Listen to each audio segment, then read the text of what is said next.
За бүгд өдрийн мэндийг хүргье. Сайхан уулзгааж гин үү? Баавар тэжээлээс мэдээлэл авах нандин эрдэмтнийг ирсэн байна. За сая манай эрэгтаал Цэрэн Чамд хоёрын маань бодод өөрсдийнхөө орон нутгад туршаад үзсэн туршлагуудыг алдаа оноонуудыг сонссон байх. Үүн дээр бас бэлгэрүүлээд нөгөө хэд хэдэн мал тэжээх заавар зөвлөмжтэй хэрхэн тэжээлэндээ яаж тасах уу? Нөгөө бүзээний хөгжил яагаад чухал юм? Яагаад баасны гарцыг бид нэр чухалчилж авч үзээд усуудаас асуугаад байгаа вэ гэдэг дээр би нэмэлт тайлбар өгье. За манай Сэлэнг үйлдвэр маань баавар тэжээлийг үйлдвэрлэдэг Майан Тэж гэх Сэлэнг үйлдвэр би Сэлэнг аймгийн Баянгол суманд баруун хараагийн төв дээр байдаг. За манай үндсэн гол түүхийд маань хар авс гэдэг тослог урмал гэдэг. Хар авсыгаа бид нэр тариаланчтаасаа худалдаж аваад шахаад нэг талдаа эзлэн урмлын тос нөгөө талдаа малын уурах тэжээл одоо нөгөө шоколадан бор гэж ярьдаг тийм тэр шоколадан борыг манайх үйлдвэрлэдэг. За эзлэн тосгоо бид нэр дотооддоо болон Японд руу экспортлдог. За манай тэжээл болохоор нийтдээ ийм 4 төрлийн тэжээл гаргадаг. Уурах тэжээл буюу уургийн агуулгын зөндөртэй. Олон найрлагтууд баавар, өвөл, сүн шиг. Сая нөгөө хэд хэдэн баавар, маавар, өвөл гэж гарч ирлээ шүү дээ. Энэ олон найрлах тэжээлүүдийг тус үйлдвэрлэдэг. За уурах тэжээлийн хувьд уургийн агуулгын чинь 39%. Ингээд ирэхээр нөгөө яг та махсууламаар байна уу, сүү гаргамаар байна уу гэдгийг чинь ерөнхийдөө үндсэн гол түүхийд нь уург болж байгаа. Дүүргэгч бол бид нар орон нутгаасаа юугаар дүүргэх боломжтой. За уургийнхаа агуулмжийг зөв балансжуулж чадах юм бол уг нь мах сүү аль алийг гаргаж болно. Төлийн тэжээлж хийж болно, сүүний тэжээлж хийж болно, махны тэжээлж хийж болно.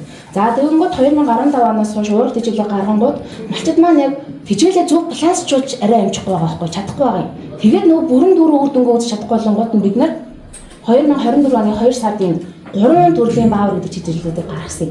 Яагаад 3 төрлийн баавар хангаа ихээр говьгүй гаргачваа гэхээр нийт Монгол орныхаа бэлчээрийг бид нар ерөнхий энэ 3 хэсэгтээ хуваагаад тухайн орон нутагт цонхиж ургадаг нөгөө өвс урмлуудыг эрдэмтэд судалсан байдаг юм байна. Хөдөө аж ахуйн багш нар эрдэмтэд тэгэнгүүт тэр судалгааных нь үр дүндээ зөв балансжуулах чорыг нь бид нар Бямба багшаараа тэнцвэржүүлээд тэгээ үйлдвэрлээд эхэлсэн. За тэгэнгүүт үйлдвэрлэж эхлээд өөртөө эхлээд үр дүнгээ үзэх ёстой тийм. За сайлын үхрийн бас энэ сүн шин гэдэг тэжээл гаргасан. За сайлын үхрийн тэжээлийг болохоор бид нар хөдөө аж ахуйн корпорац хамтарч гаргасан. Тусгай захиалгаар хийсэн гэсэн. Энийг бас нөгөө туршилт судалгаануудын Төв аймгийн Батцанбөр сум дээр бас нэг үхрийн аж ахуй хэрэглэдэг хошоонц дээр хийж үзсэн. Тэгэнгүүт 2 литр гардаг байсан Монгол үхэр нь 1 сарын дараа 9-ооч нэмэгдсэн. Сайлынхан гарсан. Сүүнийхэн тослог нь 3.8 байсан бол 4.2-ооч нэмэгдсэн. Ингээд тусдаа баавар маань ч өгөөжтэй гэдэг нь батлагдаж ирсэн, сүн шин маань ч өгөөжтэй гэдэг нь батлагдаж ирсэн. За тэгвэл ерөнхийдөө яаж тэгвэл энэ тэжээлийн жорыг зөв тэнцвэржүүлэх вэ гэхээр уурыг, энерги, эрдэс бодисуудыг л ерөнхийдөө та зөв тэнцвэржүүлээд малдаа өгч. Тэхийн бол малаасаа дуртай ашиг шимээ бүрэн дүүрэн хүртэж чаднаа. За уургийн агуулмжийг бид нар дотооддоо үйлдвэрлэж байгаа гэвэл манай компани уурах тэжээлээр буюу рапсыг шахацаар орлож болно. За энерги буюу гиз дүүргэх ёстой тэр мал чинь юм эзэн юм шиг мэдрэмж авах ёстой шүү дээ тийм. Тэгэнгүүт энийг энергийг бид нар хэвгээрээ, өвсөөрөө, будаагаараа одоо юу гэдэг будаагаараа бүгднгээр нь орлуулах боломжтой. Мэдээж эрдэс бодис маш чухал. Турхад тушаад харгалахад ташуур гэдэг үг хизэнээс өгөхтэй. Тэгэнгүүт энийг бид нар орон нутгаас хожир шүү, голын мараа, эсвэл нөгөө олон найрлагт үйлдвэрүүдийн дотоодын болон гадаадуудын брендинг долооц гэж байгаа. Зах зээл дээр бол хангалттай тэжээлийн сонголтууд бол байдаг болсон. Энэнгээрээ та дуртаагаараа сонгоод хэрэглэх боломжтой. Одоо тэр дээдлийн харагдаж байгаа шиг ийм олон баялаг найрлагатай байж иж малын маань тэжээл зөв тэнцвэржиж эхэлж байгаа юм.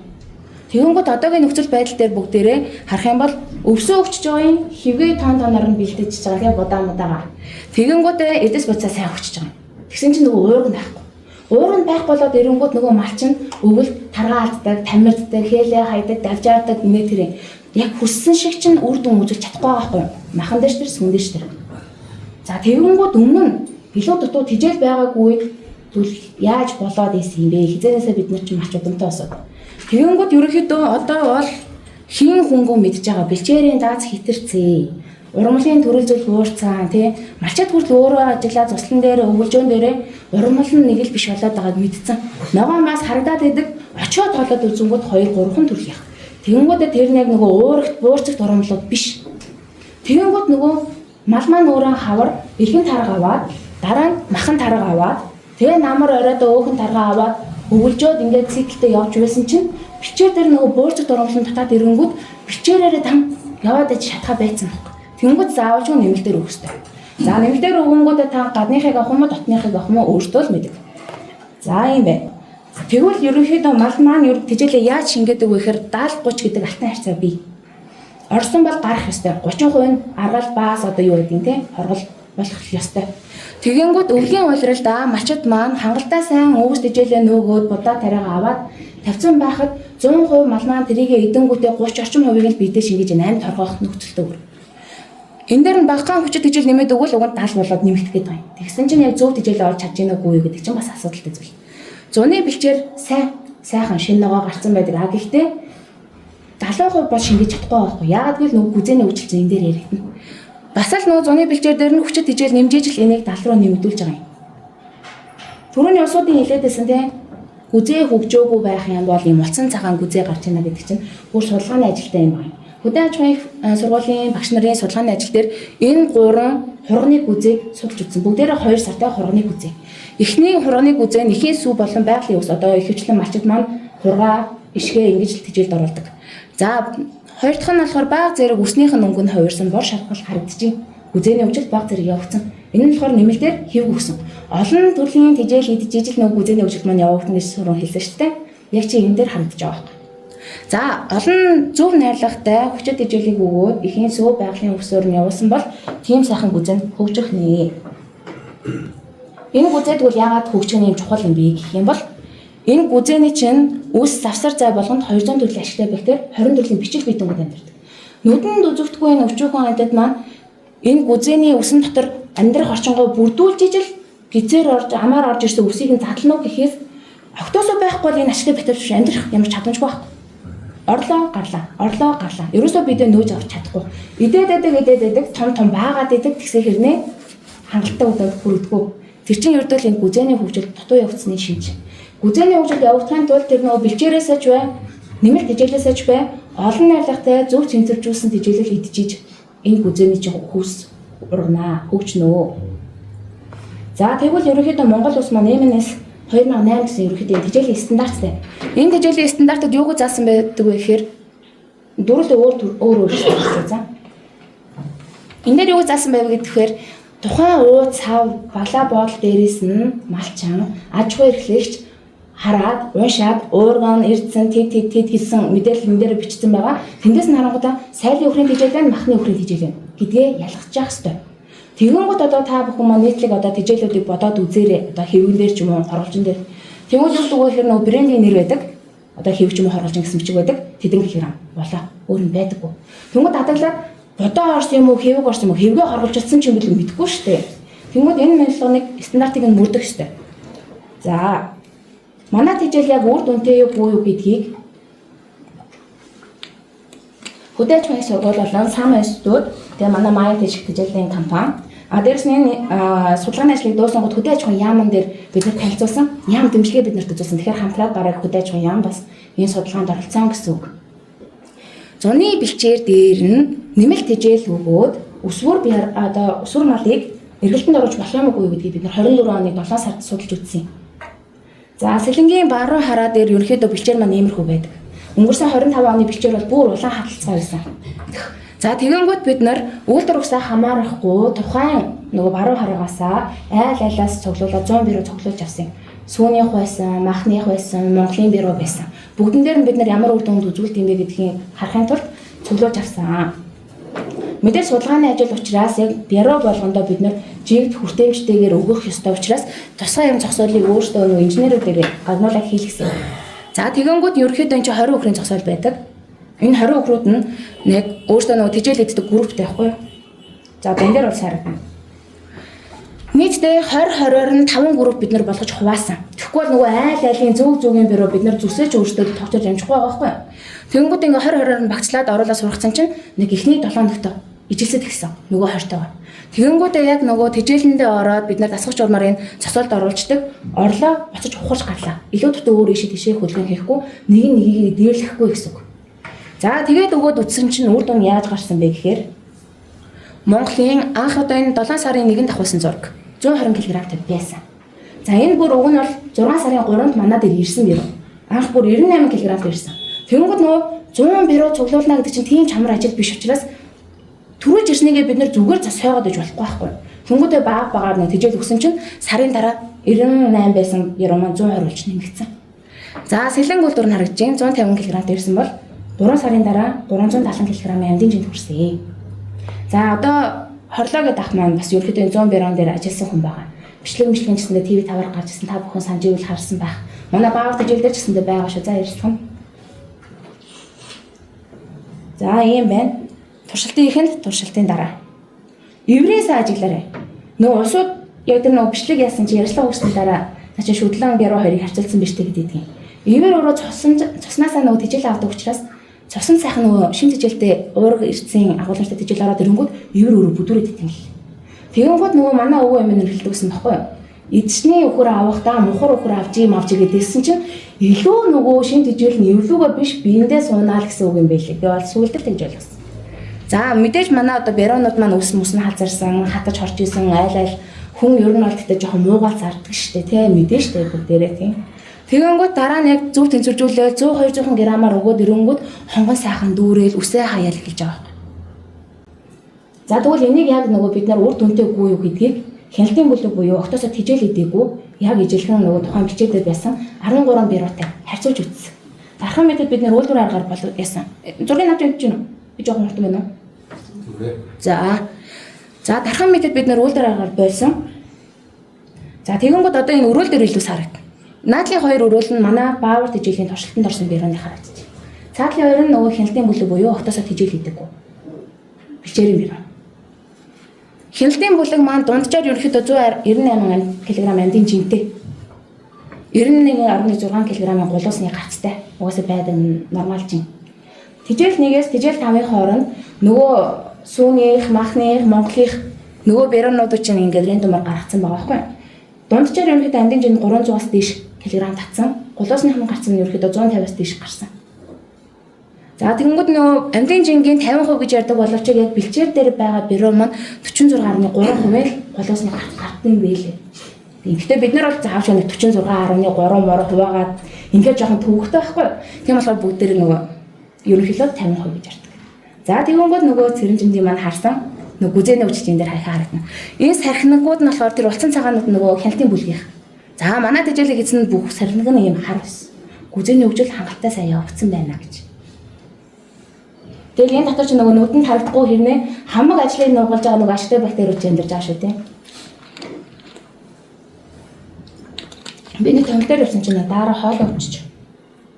За тэгэнгүүтээ нөгөө арсны талбай бид нар ч нөгөө махан дээр суулгаа их ёстой. Арс нь ямар байна тэрийг судлах ёстой тий. Тэгэнгүүт бид нар арсан дээр дархан менеж дээр үйлдвэр арга боловсруулалтанд орсон. Тэгэнгүүт ерөнхийдөө бюроны арс маань ерөнхийдөө процесс даадгүй гинэ. Нэгдүгээр нөгөө жин хүрдэг юм байна. 22 кг-аас дээш арсны жинэн хурж иж үйлдвэр арга боловсруулдаг. Тэгэнгүүт манайх бүгдээрээ 23-аас дээш татсан. Тэгэхээр манайх явж болж байгаа. Дээрэс нь усууд яагаад арсаа боловсруулж чаддгүй гэсэн чинь хээрэн боо хийгээд зүсээд идэх юм. Эсгээд зүсээд гимтэйчингүүт олон арсан донд чинь нөгөө салбараад унцдаг юм байна л да. Тэгэнгүүт манайх яг үйлдвэр арга боловсруулсан учраас тийм нэршил гараагүй. Мөн нөр бюрон дээрээ үхрийн гуур хамиалж арсаа цоож гимтээдэггүй. Ийм болохоор бас нөгөө арс маань боловсруулалтанд ороход шаардлага хангаж байгаа. Тэгэнгүүт бүгднийг боловсруулад ийм үхрийн хүн болгоод өнгөрсөн жил бүгдийг борлуулад дууссан. За давхар ийм савх болгоод Булгарт бид нар боловсруулад ийм Булгар савх болгосон. Энэнгээрээ бас ажлын гутал хийгээд бид нар ажилчтай өмсүүлээд туршиж байгаа. Нөгөө малынхаа ашиг шимийг алийг нь ч гээхгүй амьсгалаас өстө бусдыг ашиглах гал үзээд шүү дээ. Тэнгүүд туршилтын маань ерөнхий үр дүн юу гэж гарсан бэ гэхээр амьдын жин нь ердөө 300-аас 400 кг хүрсэн. Нутгийнхч бай, үйлдвэрлэгч бай, сүүнийгч бай, юуныгч бай. Ингээд ирэнгүүт нөгөө танаа хашаанд байгаа нутгийн бюро, Монгол бюро бол голөгдоод ах шаардлага. Одоогоор бол бид нарт тэрийгээ үр дүнгийн үзэх гэж л үзэн штэ. Тэнгүүд одооноосоо тийжээд магадгүй хөсөөр хөрөнгөтэй болонгота үйлдвэр ухсааг сайжруулад нөгөө бодож байгаа төлөвлөж байгаа гой юмудаа хийж болно. Манай компани ерөнхий зорилго бол хэн нэгэн үйлдвэрийг голчиж үздэг байхгүй үйлдвэр ухсааг. Нийт одоо Монгол даяараа байдаг бэлчээрийн уламжлалтаараа явж байгаа малынхаа ашиг шимийг хэрхэн яаж үр дүнтэй хүргэж болох вэ гэсэн судалгааг ландаа хийдэг юм. Тийм болохоор манайд ерөөсөө тийм суур өхөр мөхрийн тийм юу бол байхгүй. Тэр 100% бяраг бол бид нар яхахгүй хийхээс өөр нөхцөлгөөс тэр учраас. За цэвэр тураг махны гарц нь энгийн бэлчээрийн бюроноосаа 50-аас 100 кг илүү гарсан. Арс нь бүр 90 өхрийн арс шиг зузаан болоод ирсэн. Ингээд дөрөнгө нөгөө арсын ажил хийдэг усууд чинь нэг талбайг нь голоом цуулаад хоёр талбай гаргаад олон бүтээгдэхүүн гаргах боломжтой гэж ярьдаг юм бэл. За ахаа 2-3 жил малж иж ашиг шимээ авах байсан бэрууга намарт нь бид нар нэлгааны жинтэн хүргээд малчид маань ашиг шимээ авч чадж байна. Ийм үр дүнгууд ерөнхийдөө гарч байгаа юм. За тэгэнгүүт одоо би ял нөө тижээгээд яг үр дүнгээ үдцсэн улсуудыгаа ярих дуртай. Машины зөвлөгөөн дээр би сая ярьчаад бас ирсэн. Манай их тал Цэрэн Жимэд хоёрыг одоо бараг танихгүй юм байхгүй болж байгаа. За их тал хүү болоод ирэнгүүт 16 настай. Тэнгүүд нөө малчид ярьдаг байхгүй сайн миний нөө хашаа хороог харангуутаа за ийм хашаа хороотой байж ижил хийдэг хүний ажил юм байна да гэж жоохон няцгаад идэв. Тэнгүүд их талыг яагаад би онцолсон бэ гэхээр 16 настай хүүхэд цуслан дээрээ өөрөө 150 бюро ижилхэн нөгөө зүс буруу айлалаас сулсан 150 бюро маллаа чадаад байгаа бол малчаантаа өөрийнхөө малыг хангалттай малч чадна. Энд дээр нэг төвхтэй зүйл байхгүй. Нэмэлт тижэл өгнө гингүүд та пүү ам хамрлан татаж чангаагаар төвхтэй юм гэж боддог байхгүй үгүй. Зуны бэлчээр хідээ сайхан ч гэсэндээ энэ бэлчээр дээр чинь уурган дутагдсан учраас мал өөрөө мэдээд тижээлэндээ оройдоо гүгээд ирээд байгаа байхгүй юу. Тэнгүүд гүйж ирэнгүүт нь нийт нь онгоцондоо цацаад нь штэ тийм. Тэнгүүд тэр онгоцон дээр нийт нь цацсангууд сая ярьж гин алдаа оноогоо ярьж нөгөө ихэн хідээд бага нь бага идэг хэтрүүлж биш. Багдууч биш хэмжээнд нээжж өгөн энэ үр дүнгийн үзэх ёстой. Тижээлийнхэн хувьд дөрөв малын хашаа шимийг үзье гэвэл ер нь хэмжээ заагдал өгөх ёстой. Гэхдээ хүн хаашаа суухгүйгээр ингээд хичээл зүтгэлээ өнлүүлээд цаадаа үр дүнгийн үр дүн үзсэн байна те. Та бүхэн маань энэ усуудын туршлагыг сонсонгуудаа алдаа оноо дээр нь бодоод босоод арай бага алдаасаа 3 алдсан бол ядаж 2 алдаасаа гэсэн би хүмүүс өнөөдөр ирээд туршлагыг хийж байгаа байхаа. За энэ бол зуны хугацаанд үр дүнгээ үзэж болж юм. Тэгвэл өвөл болох уу гэж надаас асуудаг байхгүй. За энэ болохоор Сэлэнг аймгийн Сайхан сумын Базар Дэрэг гэдэг малчин хүн. Нийтдээ өвөл болгон 50 өхөр шахаж болддгийн байлээ. Өөрөө их ажилтай хүн байлээ. Ийм дулаан юм байранд байлгадаг. Усын навчрангуутай юм ядаж нэмэгт 7 градусын температурт болгоод шууд хүүт усаар биш нэмэгт 7 градусын усаар өнжөөгөө ядаж аврыг гаргаж усалдаг. Ийм хүн байлээ. Тэгмээд энэ ах юу гэж ярьж байгаа вэ гэхээр жил болгон би 50 өхөр шахдаг. Өдөртөө би 50 өхөртөө 400 кг будаа тэрэмдэж нийцлээд энэ тэндээс орц одоо нөгөө премексээ нэмэл ингээл юм холж чутгаал тижээдэг. Маш их ажил болдог байсан. Тэгсэн чинь танаа баавар тижээлэр өдөртөө 100 кг буюу 4 шудаа баавар тижээлэр тижээгээд өвлийн нөгөө айхтар чичир хөтөрсөн шүү дээ 3 4 хоног те. Тэр үед хоногийн нэмэлтинг бид нар нэмээд үтсэн чинь 1.5 кг нэмсэн. Өвөл өхөр өөрөө хүүтний нөлөөнд ороод 800 г хасдаг. Тэгсэн чинь энэ хүн 800 магадгүй хасан байж тааштай энэ чинь нөгөө өглөөдөө гарч бас агаар магарт байдаг үлгүүтэй. Хасаа цаана 1.5 кг амдын жингийн нэмэгдэлтэй. Тэгэнгүүт ингэж байгаа байхгүй юу? Нэг өдрийн өмнө ч гэсэн алгуулахгүй өгөөч, тугалнаас нөгөөчийг усад хэлээд байгаа. Би тугалнаас нөгмөр юм байна гэж бодсон гэд. Тэр чинь юу гэсэн хэлбэ гэхээр хоногт 1.5 кг нэмэгдэж байгаа. Энийхэн 50% бид нар мах гэж үзэх юм бол 500-аас 750 г махыг бид нэг хоног алгуурлаад найр надам хэсэг ч юм. Магадгүй эсвэл өөр ажил гараад ч юм уу. За жоохон байж байгаа тэжээнд ч юм уу. Суурай цуглахыг хүлээгээд алсуураа алдсан бол хоногтоо 750 г махыг бид хээр хайж гинэ л гэсэн. Ингээд бодонгууд хүн чинь юу бич ашгаа хааштай хөлмөрөөр зарж байгаа юм чинь ашгаан бодоод гэж утгаараа та бүгдийг бас сэтэлжүүлэх болов гэж хэлж байгаа шүү. За энэ ганцхан нөгөө өхөр бюрон дээр ажиллаад байгаа зүйл байна. Бид нар нөгөө 100 бюроны туршилт хийгээд манайх чинь нөгөө тэжээлийн үйлдвэрлэл учраас бид нар тэжээлэл үйлдвэрлэх гэсэн шүү дээ. Тэгмээ тэжээлийнхаа үйлдвэрийг бид нар ашигтай ажиллаж гинөө яг манай тэжээл стандарт шаардлага хангаад үр дүн үзэж гинөө гэдгийг үзэхийн тулд түрүүний 100 бюрон дээр хамаг ухаанаа тавиад алдсан байхгүй. Тэгсэн чинь хураг алдагдаад ирсэн. Тэгсэн чинь манай 100 бюроны туршилтыг сонсоод яг та бүхэн шиг манай дээр ингэж ирж сургалт нь миний одоо нөгөө яаж байгаа зүйлийг сонсоод Төв аймгийн Лүн сумын Эрдэнэ гэдэг малчин ах 150 хургаа тэжээсэн. Эхний сарда угаасаа бэлчээрт нь явуулдаггүй. Эхээс навж үлддэг. Ягаад гэвэл нөгөө унтаа тоцронгуудаа нөгөө шувуу муу нүд амын таашин энэ төрөө сэнсэрч барьдаг асуудал үүсдэг учраас эхний сар эхийн хөвгүүлжээд эхийн бэлчээрт нь явууллаа. Тэгээ нөгөө үлдэж байгаа юмд чинь нөгөө өвс зүгээд өрсөнд оруулаад усын тавьж өгөөд усанд оруулдаг шүү дээ тийм. Нөгөө шууд хамаан цахнаад ирэнгүүт юм хүм идүүлж эхэлдэг. Тэр үед нь зүгээр байж ахаар гээд нэг шудаа баавар тэжээлээ яваад ерөнхийдөө 2 3 шудаа баавар авсан юм байна. Тэр нэг сарын хугацаанд нийт юм түрүүнийхэн тэжээлийн орцонд нь тарааж өгсөн. Хураг өөр амир хөөр идэмжээр идээд байсан гэдэг байхгүй. Идэл болоод яваад өгнө. Дотор нь тонгочоод тоглож л байдаг. Тэгээд ингээ харахаар тоглож ийснээр дөнгөдөөс идсэн цогцолдог гэдэг байгаа байхгүй. Тэгээд нэг сарын өнгөтэй угаасаа хааштай буцаад ялгаж чадахгүй бүл муутай улсууд чинь ихтэн цуг явуулсан. Бэлчээрт нь. Тэгэнгүүт яг ижилхэн нөгөө Төв аймгийн явгаач айгуу гантаа болоод 8 сарын 10-аар нэг бороо ороод хинс ногоо гарсан. Тэгэнгүүт 8 сарын хинс ногоо амсангууд би айгуу юм том болоод ирсэн. Бүр ээжээсээ ялгархгүй болоод ирсэн гэж байгаа байхгүй. Анх бол шууд бичвэрт нь явуулахад өгөнгөт нэг юм мэддэггүй гэхдээ 8 сарын дундуур аюулгүй сайн мэдгдсэн. Тэгээ энэ зургийг бид нар 10 сарын 10-аар авсан юм. Тэгэхээр чинь бичвэр дээр нь очиод жинлээд үзсэн чинь 49 кг амьдын жил хүрсэн. Хажуудлынх нь яг ахынх нь хураг яг л ижилхэн. Тэгсэн мөртлөө баавар идэггүй. 28 кг амьдын жил татсан. Хоёулаа хурган шүттэй сүүл муул ууцыг бид нар бичлэгээр зургаар баталгаж болсон. Тэгэнгүүт бид нар ингээд дээж авах бод 2 хураг үдсэн. Хялтаар 2 хураг, хялтаар манай тижэл эзэн 2 хураг. Тэгэнгүүт голуусын гарсан 23 кг. А нөгөө дан бэлчээрээр явсан нь 13 кг. Угасаал байдгалж байна. Тэгэнгүүт тухайн адилхан 3 сард 3 кг чүүтэй чадтай хүржсэн хургаа намар 10 сард багаанд баавар тижээлээр гүзээг нь хөгжүүлснээрээ нэг нь 23 кг голууж, нөгөөд нь 13 кг голууж. Нөгөөх нь намартаа ашиг олж, нөгөөд нь дахиад дараа жил нэг жил өнжөөж хариулж малжиж ашиг авах хэрэгтэйсэн.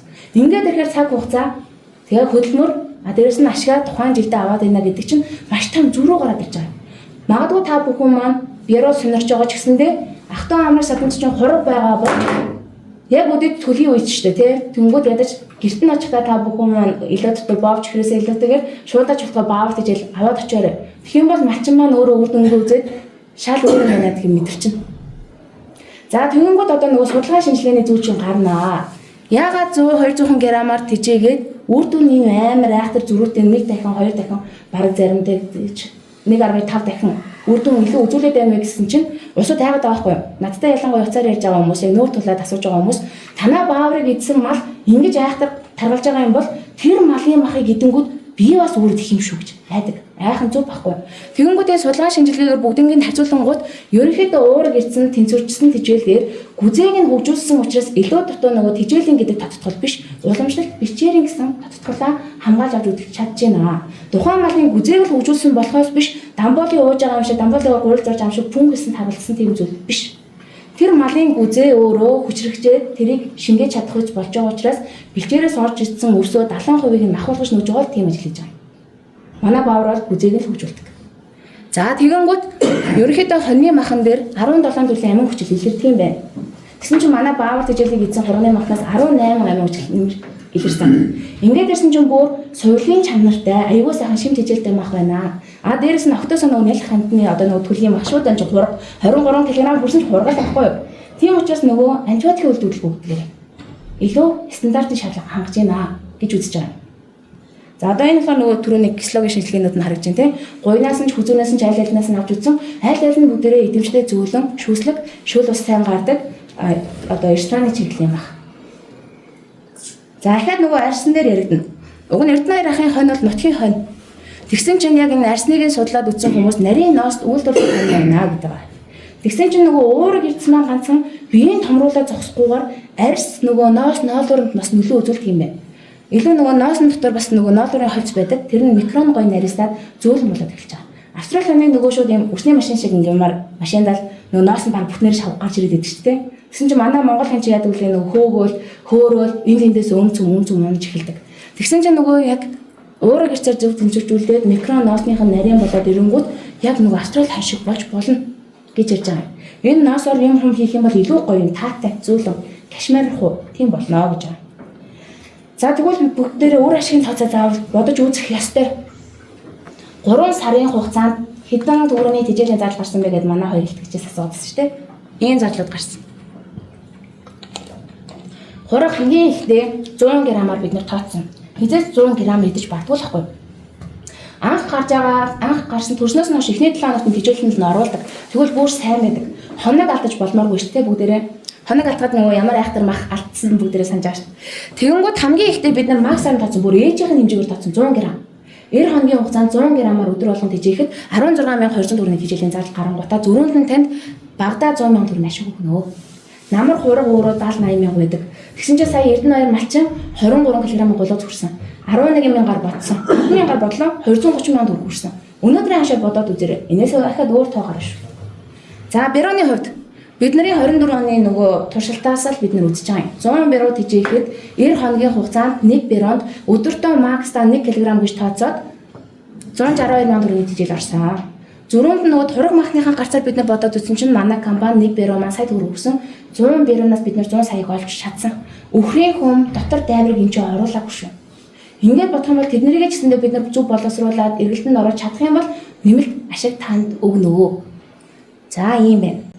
Дээрэс нь нөгөө түрүү манайх Кувейт руу маха гарах гад нөгөө цэрэн жимдийнхаас 2 бяра аваад тэгээ нөгөө лүнгийн Эрдэнэхаас 2 хураг аваад махны хамтлаганд явуулаад гэрээ контракт дээр тулсан. Тэгэнгүүт нөгөө талаас юу гэж байгаа юм гэхээр махны чанар стандарт дээр ярих юм алга. Гол нь танах тогтмол илүүж чадах уу гэдэг зүйлийг биднээс хүсэж байгаа. Тэгэнгүүт манай чинь өөрсдөө тэжээлийн компани. Малын тэжээл бол малаахын тэжээлийг хийх ёстой, малчин бол малаар маллах ёстой байхгүй. Энэ хоёрыг бид нэр холбож өгөөд махыг сайхан гаргаад өгье. Байнгын эргэлтийн тогтмол ийм юутай болио гэсэн үднээсээ та бүгдтэй бас санал болгож байгаа. Та бүхэн маань дотоодын зах зээл дээр нийлүүлнө, манайхтай хамтарч гадаашаа гаргана. Энэ та бүгд маань өөрсдөө шийдэх асуудал. Гэхдээ бид нар хамтарч ажиллахад бол бэлэн байгаа. Энэ усуд бас манайхтай гэрээ хийсэн байгаа. Гол нь биднэрт нийлүүлэх нөгөө суураа үсгэж байгаа. Ачаадтай мэдээлэл өгөөд одооноос тэжээгээд намрын биднэрт өгөөч гэсэн саналуудыг ялангуяа одоо би машины зөвлөгөөнөөр хийвж байгаа. Тэрэн дээр дандаа хэлээд байгаа юм. Машины зөвлөгөөнөөр явахдаа бид нар ямар санал тавьж байгаа гэхээр магадгүй нөгөө хонтой бас хүмүүс байж магадгүй ч удаа хэлж байгаа шүү. Одоо тэжээлээ авчих намар биднэрт хургаараа өгчих гэж байгаа юм. Тэнгүүд яаж байгаа вэ гэхээр 3 шуудаа бааврыг бид нар нэг хургаар тооцоод одоо тэжээлийн нөгөөд бүх нөгөө заавар зөвлөмжийг өгч манай дээр надаас гадна ихад 8 оператор би мэдээлэл ажилтангууд танд 10 цаг хүртэл дуртай үед чинь уцыг чинь аваад мэдээлэл өгөхөд бэлэн тийм 8 оператор байгаа. Манай банк тэжээл рүү та бүхэн чад очиж болж байна. Нөгөө тусгай дугаарлаа залгаад мэдээлэлээ аваад явж болно. Тэгмэд бид нар танд тэжээлээ өгөөд тэжээс аврын нөгөөд намар таны нөгөө махны чинь эдийн засгийн хэрэглэлтэнд хэрхэн зах зээл нийлүүлэх вэ гэдэг проблемыг чинь багтаах гэсэн хөнгөлөөд өгье гэж байгаа. Намар та надад 45 кг-аас дээш дунджаар одоо амьдын жимтэй, хурган шүдтэй, манай баавар тэжээлээр тэжээсэн хургаа 3 шудаа бааврыг нэг хургаар тооцож өгч болно. Айсвал надтай манайхтай гэрээ байгуулаад гэхдээ сум орон нутгийн засаг дарга нартай бид нэр гэрээ байгуулж байгаа шүү. 12 сарын 1-ээс өдийг хүртэл бид нар Сэлэнг аймаг, Улаан аймаг, Төв аймаг, Дундгов аймагуудын хэд хэдэн сумуудтай засаг даргатай гэрээ байгуулад богино хугацааны гэрээ. 2 сарын дараа төлбөр нөгөө төлөгдөх нөхцөлтэйгээр гэрээ байгуулж тэжээлээ өгч байгаа. Хүү шимтгэл энэ тэр байхгүй. Тэгж бас авч болох нэ. За нөгөөх нь болохоор манай үйлдвэрээс агуулгаас 52 мянган төгрөгөөр зарагддаг байхгүй манай тэжээл. Магадгүй та бүхэн маань тэжээлээ авъя аны дээр гэх юм бол барьцаа байршуулад зээлээ тэжээлээ бас авч болно. Гэхдээ энэ нөгөө хувь хүнтэй хийж байгаа гэрээ учраас жоохон төвхтэй. Тэр чинь нөгөө нотроод орно, усын бүтгэл орно, тийм нөгөө барьцаалбар болгоно, энэ тэр гэдэг зүйлүүд байдаг. Ийм чадлаараа бид нар ийм хамтран ажиллах санал та бүхэндээ тавьж байна. За одоо тийм болохоор бүгдээрээ сайн нэг асуух гэдээс асуултуудаа асуу би бас хариулаад явна. Махаар навах За махаар навах юм бол бид нар зах зээлийн ханшаар навнаа. Тийм. Мөнгөөр нөгж болно шүү дээ. Бас тийм. Тэгэнгүүт бид нар ерөөхдөө хургаа өгөхгүй, мөнгөний өгье гэх юм бол 240 мянгаар бид нар үнэлж байгаа. Эрдэнэ 2 ахын туршлагаар л хийж байгаа. Малчин өөрөө манайх биш, малчин өөрөө судлаад ийм андын жинд хангалттай хүргэсэн байгаа байхгүй. Тийм болохоор бид нар 240 мянгаар мөнгөөр өгж болно, эсвэл хургаар өгж болно. Гэхдээ хурган түрүүний хэлсэн шаардлагуудыг хангасан багс. Ийм зүйл. Гэтэ 3 удаа төжөөч бол 160 мянга мөнгөөр наа одоо бодлоо давж. Нэг хурганы тэжээл нь 3 сарын хугацаанд 16200 төгрөг. Та хэдэн хураг тэжээл нь 16200-аараа үрж ирээ. За түрүү нөгөө тэжээлэндээ орохгүй байна гэсэн асуулт гарсан шүү дээ. Ялангуяа өвхөр дээр угаасаа тэр тэжээлэнд орох жоохон төвхтэй гэдэг. Яагаад гэвэл өвхөр өөрөө огцом тэжээ солигдоход айгүй стресстэй мал. Сайлын өвхөртэй усуд бол бүр мэднэ. Нөгөө нэг тэжээлэндээ дасгаал яг сайхан сүүл сайлаа өгөө явж яхад нь тэжээлийн тасрангууд нөгөө өвхрөөс үгүй татчихдаг байхгүй. Тэгээ дахиад өөр тэжээл өгөнгүүд нөгөө тэжээлэндээ дасгаж дахиад 4-5 хоногийн болно. Тэр хооронд нөгөө хүн чинь сайлаа алдаад идэг. За тэгэнгүүтээ эсвэл нөгөө отоосоо идэж үзээгүй тэжээлийг огцомдож ингээ хүчээр шахдаг. Тэгэнгүүт нөгөө хүч айгүй зүрүүд шууд ингээ гүжөөд идэхгүй жигшдэг. Тэгэнгүүт бид нэр ямар зөвлөгөө өгдөг вэ гэхээр магадгүй танаа өвхөр малчин хэвэг идээ сурцсан бол будаа идээ сурцсан бол хоргож идээ сурцсан бол тэр тэжээлэнтэй мэддэхгүйгээр нэг 500 г идэхтэй байсан бол эхний 3 хоногт 100 г-аар нь хэвгтэй толиод өгчих. Тэгэнгүүтээ хэвгнийхээ хэмжээг дараагийн 3 хоногт багасангуудаа манай тэжээлийн хэмжээг арай нэмэгдүүлээд ингээд аажинд нь тасгаж оруулаарай. Хонь бол асуудалгүй үүддэг. Өхөр тэгж маяглаад байгаа байхгүй. Тэгэхээр одоо нөгөөсөө малчин хүнийхээ маллынхаа айл алах арга юуг нь олоод тэжээлэнд нь оруулаарай. Дээрэс нь нөгөө бод малын бэлчээр өөр байдаг шиг тэжээлийнх нь эдэмждээр өрлөөр. Бод мал дээр бол та бүхэн мэдэн штэ. Өхөр бол байгаагийнх нь хэрээр иддэг амтаа. Хандггүй 20 кг байсан ч идэнэ. 2 кг байсан ч идэнэ. 200 г байсан ч идэнэ. Тэгэнгүүт хонь өөр бол өөр. 100 г гэж бид нэг норм тавьж байгаа ч гэсэндээ нийт дунд нь онгоцон тэгээд ижихэд идээд болсон бол тоохгүй явдаг. Тэмцээ яхаа тэжээл үзэж хамаагүй. Өхөр бол хулгайлаач болохгүй идээд гизэн хэрэг өгдөг. Тийм учраас бид нар заавалчгүй болж өгвөл одоо нөгөө цэрэн чимээ ирэх тал шиг ахаад манай нөгөө баавар тэжээлээр тэжээсэн усууд бий. Тэнгүү тэр усуудын малгайны арган дээр харахаар өөрөө хангаа дээр нөгөө тэжээсэн залуу дээр нэг бүчлэн ингээ хошоовч төлдөг. Эхлээд жоохон төвхтөөс юм байна. Тэнгүүдээ сүүлдээ нөгөө өхрүүд нь бэлчээр дээр нь эзэн хошоовчундаа тэжээлээ хийгээд очингууд машинаа таньдаг. Бүгдээрээ гүйж ирээл хүлээж агаад хошоовчоо зүйлгээд үлддэг.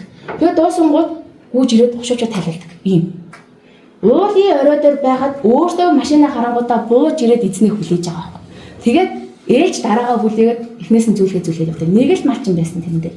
Ингээд ирэхээр нөгөө мал малгааныхаа арган дээр бас бүл муутай гээд бас жоохон хойр суугаад байдаг. Энд дээр тийм асуудал гарахгүй. Мал өөрөө тэжээлэнд орчмод дуртай байдаг. Гүүгээд ирдэг. Та тэр өдний хэмжээнд нь л өгсдөө. Магадгүй хошуучаар эсвэл түнхтэн гэж. Тэр бол та бүхний сонголтын асуудал. Гэтэ заавалч нөгөө нийт донд нь тэжээснээс илүүтэйгээр нэг бүрчлэн өгөх юм бол амьдын нэмэгдэл жингүүт шин илүү сайн гарч ирдэг байхгүй. Нийт нь өгөнгүүд нэг нь дээрлэгдэг, эддгүү ийм асуудал үүсдэг учраас яг жигд сайхан үр дүнд хүрч чадахгүй байгаагийн нэг алтаанаас энэ дээр харагдаж байна.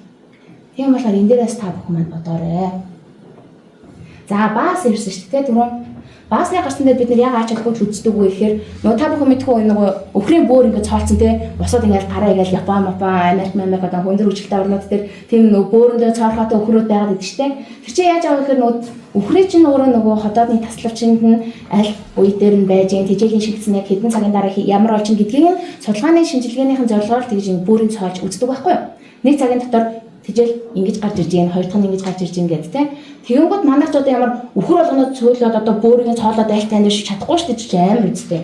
Тэгэнгүүт бид нар яадаг вэхээр малын тэжээлийн шингэцийг, хүзээний хөгжлийг бид нар баасаараа тавьж болно. Та бүхэн маань мэддэг бол нөгөө будаагаар тэжээсэн айлуудын өхрийн баас будаагаараа ингээ бондгоноор гараад ирдэг те.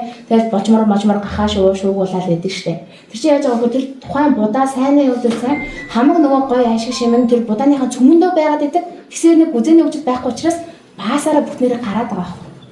Тэнгүүд ямар ч нэмэргүй та мөнгөөрөө бочморын хоол авч өгч гинэ гэсэн. Магадгүй та тэр будаага чанж манж өгдөг шүү дээ.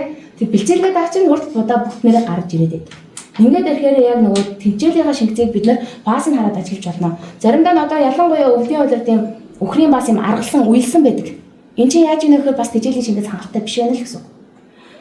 Түрүү нөгөө их талын зурган дээр ясна та харсан уу? Би одоо эндээс харуулхад хамаг юм ухах гээд байна. Ийм баасны зураг. Тийм. За ногооны цэцэг мэг бүдэр мэдэн штэ. Шинэ ногоотой залгаал нэг арай гэж онд орсон бол харж цагаатал ундагч би, сэгтгэнч би. Тэнгүүд шинэ ногооны цэцэг шиг тийм шингэн байх юм бол энэ бас тэжээл хурцсаж байна гэсэн. Гэхдээ манай хүчит тэжээлийг эдэнгүүд ихний удаадаа баас нь жоохон шингэрдэг. Гэхдээ та бүхэн айх хэрэггүй 100 г, 200 г-аар гэж бид нэр зөвлөдөг. Энэ тэжээлийн хэмжээг октоосоо тэр хүзээнд орж үзээгүй тэжээл идэж байгаа учраас баас нь шингэрэн 3 хоногоос буцаад өтгөн аглаг болно. Тэнгүүд өтгөн аглаг болоод ирэнгүүт ахаад хэмжээний бид нэмэг тэр хүзээний потенциалыг бид нэр хэмжээнд нь ингэж барьж 3 хоногийн зайтай барьж тэр хүзээ тэр 200 г, 500 г тэжээлийг шингээх чадамжтай болно. Эхний удаадаа чадахгүй шингэрэн буцаад чаддаг болонгод өтгөрөн тэгэнгүүт та харж агаад ахаад хэмжээг нэмээд дахиад 3-4 хоног барина.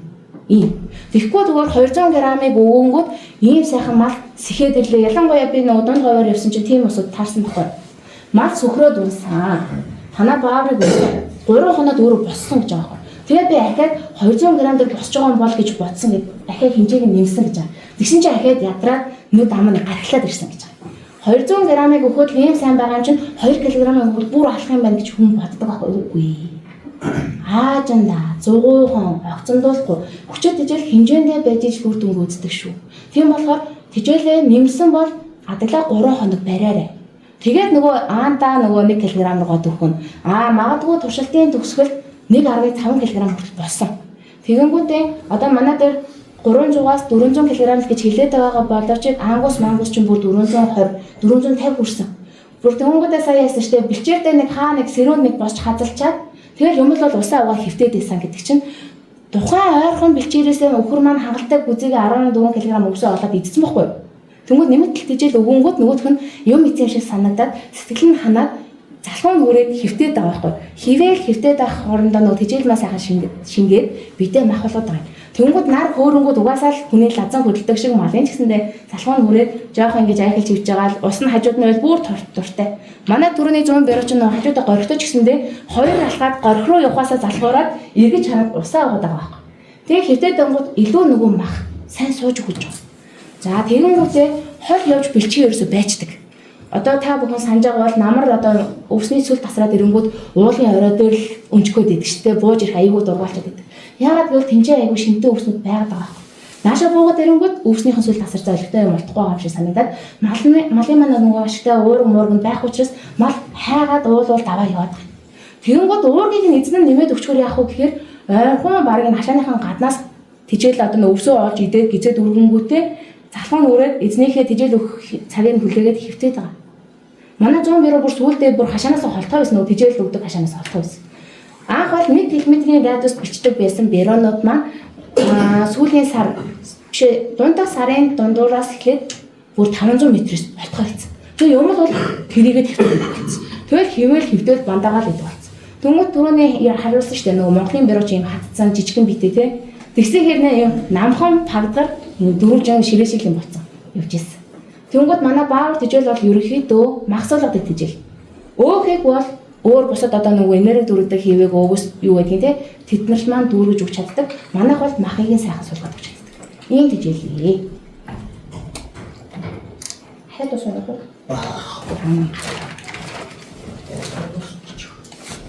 За өөр асуулт юм. Эдгээр бүгд байна. За манай нөгөө баавар тижээлийн хувьд орсны хувьд бол усуудаа сонирхдаг. Тижээлийн бодоо ордог. Нөгөө манай өөрх тижээл ордог. За эрдэс минералууд маань ордог. Тэгэнгүүт ашигтай бактери цогц энзим гэдэг найрлага ордог. Ашигтай бактери цогц энзим гэдэг найрлага маань юунд хэрэгтэй вэ гэхээр одоо түрүүний нөгөө өсний завсар амьдраад байгаа ашигтай бактериуд байгаа. Тэд нар маань ерөнхийдөө бас ашигтай бактерийн хоол болж өгдөг байхгүй. Тэгээд ихээр нөгөө бүр сайхан идэвхтэй ажиллаж чадна гэсэн. За цогц энзим гэдэг найрлага маань ямар учиртай вэ гэхээр өвсний гадуурч бай, будаа тарианы гадуурч бай, хатуу юм халсан бүрхэл байдаг. Тэр нь болохоор эслэгийн агуулмж аягүй ихтэй байдаг тийм. Түүнээр эслэгийн чинь ерөнхийдөө нүүрс усыг нь задлахад энзим гэдэг бас найрлага аягүй чухал гэдэг юм. Нүүрс усын сайхан задлаад өгдөг. Тэгэнгүүт нөгөө бүтэн бүтнээрээ гараад байгаа будааны маань халсыг баа зэрэг нөгөө задлаад өгөнгүүт будааны цөмөөгөө бахан сайхан шингээгээд бидэн нөхөд бас илүү төхөн болж өгдөг. За түрүү нөгөө төмөстөөгөө ирсэн нэг хідэн бяр байсан гэсэн шүү дээ. Тэгмээ тэр битүү хөнгөлгөөний аргаар хөнгөлсөн. Тэгэнгүүт илүү бие нэм хасман том болж эхэлсэн гэсэн тий. Тэгмүүд бас бид нар бюро дижээж байгаа усуудтай анх хавар нөгөө сургалтаа орохдоо яасан бэ гэхээр ингэж яасан. Хэрвээ таны авсан бюро магадгүй та өөрийнхөө бюроны засаагүй хөнгөлөөгүй бол болж өгвөл энэ цадгаа нөгөө уламжлалт хөнгөлгөө битгий гэрээ. Ягаад гэвэл нөгөө та бүгдийн маань зорилго намар нь эргэлтэнд оруулах юм чинь гэж байгаа учраас битүү хөнгөлгөөгөөр төмсийг бүтэн ингэж доош нь урууданд нунгангуудаа гол одоо нөгөө тижэл авдаг суц байгаа штэ. Бүдөө суц мэдрээд зангуулт байдаг. Тэрийг нэм битүү өнгөлгөөний юм хавчтай байх байдгийн тэрүүгээр мэдрээд гинтэж. Тэгхийн бол нөгөө төмсөг маань өөрөө хинжээний хатаад орчингууд цацаад биеийн татаад авчдаг байна.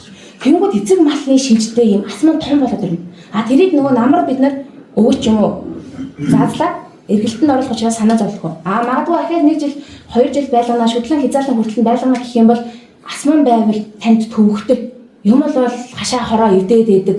Гэртээ тогтохгүй тэнээд явах гад идэг. Юм бол айгүй хааштай авиртаа очдог байхгүй. Богино хугацаанд махуулган гэвэл та асман болго. Тэгэх юм бол таны нөгөө махны гарчин сайхан том болоод ирнэ. Аагүй дахиад 2 жил хэмжээний нэ дээр гантиглуулах процесс явуулна гэх юм бол арай өөр арга хэрэглээрэй гэж зөвлөмөр. За дээрэс нь түрүүн би бас юу ярих гэж бодож байлаа.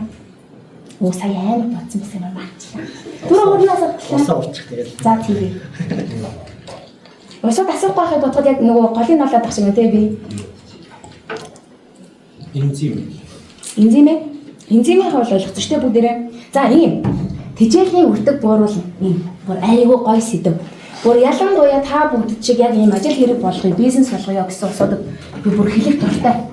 Манай тижээлийн компани гол зорилго бол баавар биш. Яагаад вэ гэхээр манайх эзэгтэй ургамлын тосоо шатчдаг. Манайх өдөртөө 195 тонны уурах тижээл үйлдвэрлэх хүчин чадалтай байхгүй. Гэтэ амьдралдаа манайх 15 оноос хойш 12 оноос хойш хизээч тэр нөгөө потенциалаар ажиллаж үзээгүй. Яагаад гэвэл малчдын маань малын тижээлийн ойлголт арай өөр. Яг нэг уураг эрдэс ашигтай байтаар одоо нэг шинжлэх ухаанч хүмүүс хандаж эхлэдэг шүү дээ. Өмнө нь бол өөр байсан байхгүй. Нөгөө хэвг хорволжонгороо байсан. Тэгэнгүүт манайх яасан бэхээр хүчтэй ажил гэдэг чинь үр дүнтэй шүү. Хэрэглээд үзээрэй. Жилийн 4 хоног заавч ялангуяа малч дээр анзаарах зүйл нь мал сөхөрж ш тэжээнэ гэсэн ойлголт байдаг. Үгүй. Малчин та бизнесмен ашигаа олохын тулд та жилийн 4 удиралт төлийн тэжээх юм уу, ихийн тэжээх юм уу энэ дээр хавар бол одоо би хургандаг гол төлөв point өгж байгаа. Яг л хураг гараад ирсэн. Хураг чинь эхний сараа алдахгүй идчихэж ашиг өгнө. Тэнгүүд дараа 4-5 сар болоод ирнэ. Тэнгүүд таанаар руу хандаж эхэлнэ. Би дэрон дээр туглан дээр ажиллаж эхэлнэ. Тэнгүүд яг энэ циклээрээ хавартаа, намартаа, зундаа дуртай үедээ малчин өөрөө нөгөө төлөвлөгөөгөө гаргаад явна. Тэнгүүд номер 1 асуудал тэжээлийн өртөг бууруулах ёстой. Тэнгүүд бид нар хангалттай уур гарч ирж байгаа бол баавар тэжээлээрээ зөв тэнцвэржүүлвэл үр дүн нь ийм үр дүнтэй гэдгийг бид нар баталж харуулахын тулд баавар тэжээлгээ брэнд үсгээд мачидтай ингээд мэдээлэл өгөөд усууд эхнээсээ үр дүнгээ үзээд ингээд бааврыг хэрэгж үзээгүй эсвэл бааврын нэрийг сонсоод уус бараг үлдээгүй лээ. Орон нутгаар явхаар. За тэнгүүд би ямар санал тавих вэ гэхээр мэдээж өөр орон нутгийн улсад байгаа шүү дээ. Сум орон нутагтай. Орон нутагтай үйл ажиллагаагаа явуулдаг улсад байгаа. Тэгэнгүүт бид нар та бүхэн маань орон нутагтаа өөрсдөө тэжээлийн үйлдвэрлэж чий гэсэн санал манай компаниас тавьж байгаа. Манайд бол инженерийн баг хамт олон хангалттай байна. А дээрс нь бид нарт баав тэжээлийн жоор, суун шин тэжээлийн жоор, үйл тэжээлийн жоор бүгдээрээ байгаа. Тэгэнгүүт бид нар та бүхэн уургийн сайхан нийлүүлээд өгье. Магадгүй нөгөө цогц энзим ашигтай бактерийг нөгөө хүн болгон авч чадахгүй учраас ашигтай бактеритай уур тэжээлтэй сайхан юм. Бэлтгэц тэжээлийн бэлтгэц болгоод өгье. Тэнгүүд та тэр бэлтцийг авангуудаа танаад будаа хямдхан байж болно шүү дээ. Тэнгүүд будаан дээрээ нэг тонн будаан дээрээ тэдэн килограмм бэлтц гэж би заагаад өгнө гэсэн. Тэрнгөөр холиод та орон нутгийнхаа баавар гин. Дорнодын цагаан овоогийн баавар, аргалантын баавар гээд өөрсдийнхөө дуртай дүүргэгчээр хий. Хив хямдхан байж болно шүү дээ. Нэг жил те. Тэнгүүд хивгээрээ хий. Өвс хямдхан жил байж болно шүү дээ. Өнгөрсөн жил чинь те. Тэгвэл өвсөөр хий. Өмнөх жил шиг одоо жоохон мэдээлэл байгаа л да.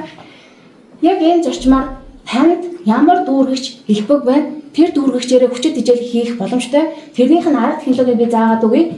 Үйлдвэр тоног төхөөрөмжн дээр чинь манай инженерийн баг хамтраад заагаад өгье.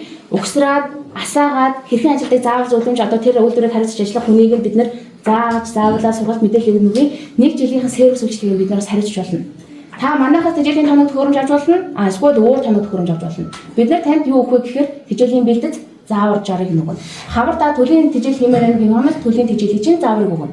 Сайлын өгөхөд танад их байж болно шүү дээ. Сайлын өгөх чинь жарыг нь бид нэр өгнө. Гих мэдчлэн хамтарч ажиллаж болно.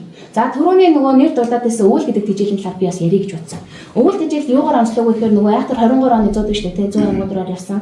За тэр 23 оны зуудан дээр чинь бид нар юу ажиглагдсан бэ гэхээр малчид маань ялангуяа нөгөө малын тэжээл мэжээлийн нөөц, сумын нөөц бүрдүүлэхэд ихэмжлэн хэв гэдэг. Яг бол хямдхан олон хүнд хүртээмжтэй гэдэг утгаараа сум өдөрлөхөд угаасаа нөөх нь аргагүй.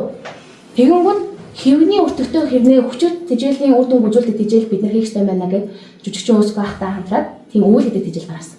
Өвөл гэдэг тэжээл маань намрын таргыг нь малын таргыг нь хадгалах зорилготой тэжээл. Тэрнээс гүзээ хөгжүүлэх юм уу төлд зориулсан тэжээл биш. Жилийн 4 удирдалтаас бид нар зөвлөдгөө. Зөвхөн өвөл болон хаврыг авах. За тэгэнгүүт намар байгаа, намрынхаа сайхан таргаараа байгаа малдаа манай өвөл тэжээлийг өгснөөрөө үеийн суларч муудахгүй байх, жингээ алдахгүй байх, тамирдаж дороодохгүй байх нэ. Тэгээд тэр нөгөө хээлнэ тэрийг хаяхгүй. За тэгвэл өвөл тэжээл хэдвэ гэхээр 25 кг-тай 30 сая төгрөг гэдэг. Тэгээд тэрхээр нөгөө түрүүний баав тэжээл шигээ 100 г, 200 г, 500 г л орно. Тэгсэн хэрнээ аюул үр дүнтэй. Тэгвэл хэвийг яадаг вэ гэхээр бид нар чинь хувийн төмпөөр 100 атал нэг өгөөл, скетч нэг өгөөл те. Өөр ямар сандаа нөгөө 100 мод ихтэй үед чинь нөгөө бараг л өхөн ойлгомжтой болсон малайгаа бараг хуулж байгаа л ясын чанаа шүлэндэн зурдаг шиг жаашаа те. Энэ болгоныг ингэж хийдэг.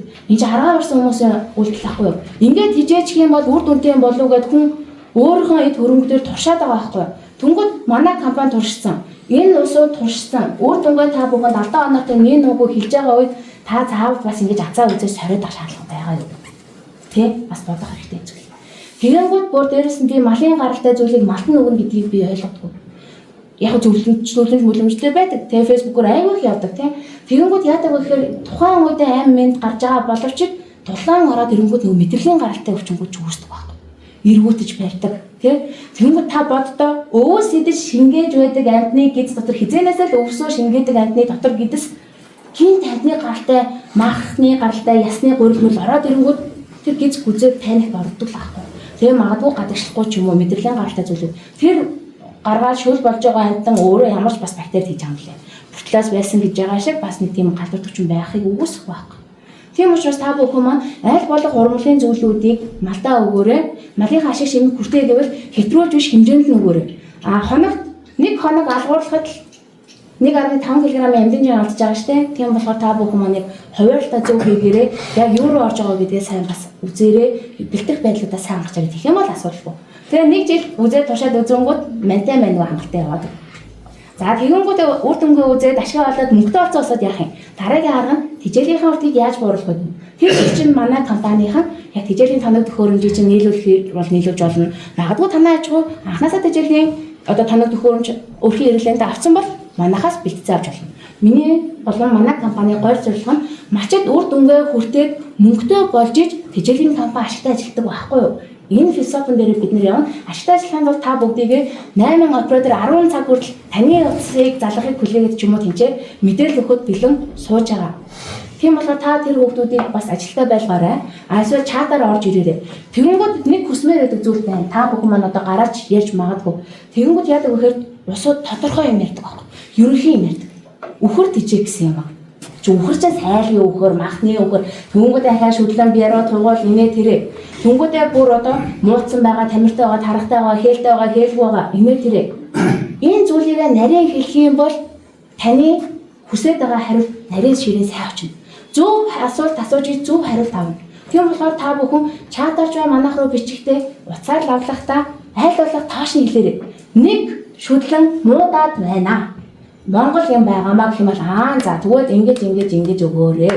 Ингэнгүүт ингээ баасан шингэрээ шүү, тгий шүү инээ тэрэ. Тэнгүүд эсвэл энэ шүдлэг би шахан болж байгаа юм. 4 сард махлах байгаа юм. Гэж хэлэх юм бол бид нар зөвлөмж мэдээлэл жишээ тэрэнд нь тулгуурлаж өгдөг. Тийм болохоор асуултаа сайхан зөв асуугаарай. Тэгээ манай хүүхдүүдийг сайхан ажилтаа байлгаарай. Тэгээ үр дүнгээ та бүхэн маань үзээрэй. Үр дүнгээ үзчих юм бол тэгэл бидний ажил болж байгаа нь тэр шүү дээ. Хүний хэрэг бүтэл өөр хэрэг бүтэн гэдэг үнээр үнэг шүү. Тийм болохоор цаашдаа манай компани хамтран ажиллахад бэлэн байна. Үр дүн гатал чинь бид нар зөвлөгөө мэдээлэл бусдад энэ өгчээсэн шиг та бүхэнд ч гэсэндээ өгч чадна. Учир зүггүй хашаа хороомч очоод бүхрий чинь тэжээлийн хувьд нь тэжээлийн хийгээл 100 шутгаад өгч чадахгүй ч гэсэндээ фэйсбүүкээр бүхрий чинь бас ямар гарч байна. Өдөрт нь ямар өвс өгч байна. Өвс юм уу? Ногоон тэжээл юм уу? Ногоон тэжээл нь толгойд юм уу, толгойгүй юм уу?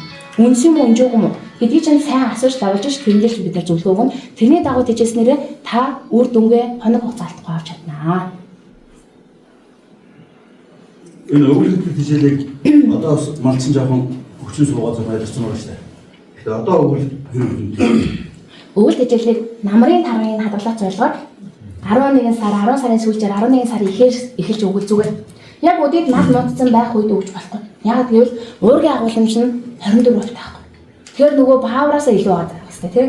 Тэнгүүд муудсан мал чи яа дий? Гицээ аваад хамаг ашигтай бактериудаа баазалгоод ингээ хөөгцөн нөгөө ашигтай бактериуд нь амтаагаас илүү ангиун гол их байдаг учраас хурцтаад шин ногоо амсаа цэцэгалаад өгдөг машгийн яг ерөөхдөө тийм гэсэн.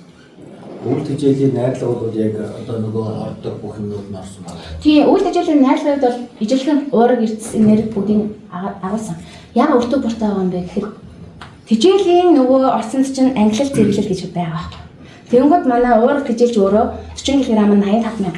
Тэнгүүдээ ашигтай бактери цогц энзим чи өөрөө үнэтэй байдаг. Тэнгүүдээ манай баав тэжээл нь нөгөө мемогийн эрдэс ордог.